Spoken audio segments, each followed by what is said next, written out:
Hello everyone, the student কর্নারের পক্ষ থেকে সকলকে স্বাগত জানাই। আমার প্রিয় ছাত্রছাত্রী, তোমরা যারা 2025 সালে চতুর্থ শ্রেণীর প্রথম পর্যায়ক্রমিক মূল্যায়ন ইংলিশ পরীক্ষা দেবে, তোমাদের জন্য একটি ফাইনাল ইংলিশ সাজেশন নিয়ে উপস্থিত হয়েছি। তোমাদের পরীক্ষা আর বেশি দেরি নেই, তাই এই সাজেশন সেটটি দেখে নাও। আর যদি সম্ভব হয় তো খাতায় লিখে মুখস্থ করে রাখবে। আশা করা যায় সব কমন পেয়ে যাবে।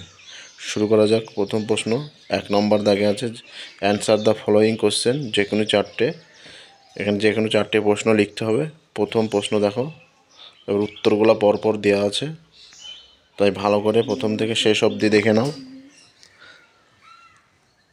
2 নম্বর দাগে দেখো, এবার 2 নম্বর দাগে আছে fill in the blanks by choosing appropriate describing word from the help box. এখানে তোমাদের 5টা করতে হবে। এখানে দেখো সব উত্তর দেওয়া আছে, তাই প্রথম থেকে শেষ অবধি আর একবার দেখে নাও, ভালো করে লিখে মুখস্থ করবে। আশা করা যায় এখান থেকে সব কমন পেয়ে যাবে। এবার 3 নম্বর দাগে দেখো, ট্রিক দ্য অ্যাপ্রোপ্রিয়েট অ্যান্সার। 5টা করতে হবে, প্রত্যেকে হাফ করে। দেখো উত্তরগুলো প্রথম থেকে শেষ অবধি ভালো করে মিলিয়ে নাও, আর সম্ভব হলে খাতায় লিখে রাখবে। 4 নম্বর দেখো, true and false statement in the given box. এখানে মোট 4টে করতে হবে। এবার 5 নম্বর দাগে দেখো, write the appropriate opposite word. এখানে 2টো করতে হবে, প্রত্যেকটির মান হাফ।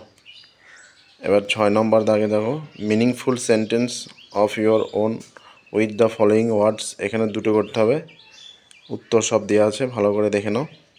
7 নম্বর দেখো, match the animal is group A with their babies in group B. এখানে মোট 4টে করতে হবে, প্রত্যেকটার মান হাফ করে।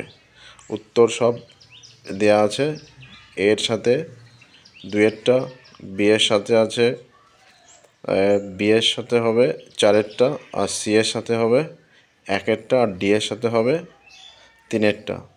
তাই প্রথম থেকে শেষ অবধি আর একবার ভালো করে মিলে নাও। আশা করা যায় এখান থেকে সব কমন চলে আসবে। আর চ্যানেলে নতুন হয়ে থাকলে অবশ্যই চ্যানেলটি সাবস্ক্রাইব করে পাশে থাকা বেল আইকন প্রেস করে রাখবে। ধন্যবাদ। পরবর্তী নতুন ভিডিও দেখা হচ্ছে, ততক্ষণ সুস্থ ও ভালো থেকো।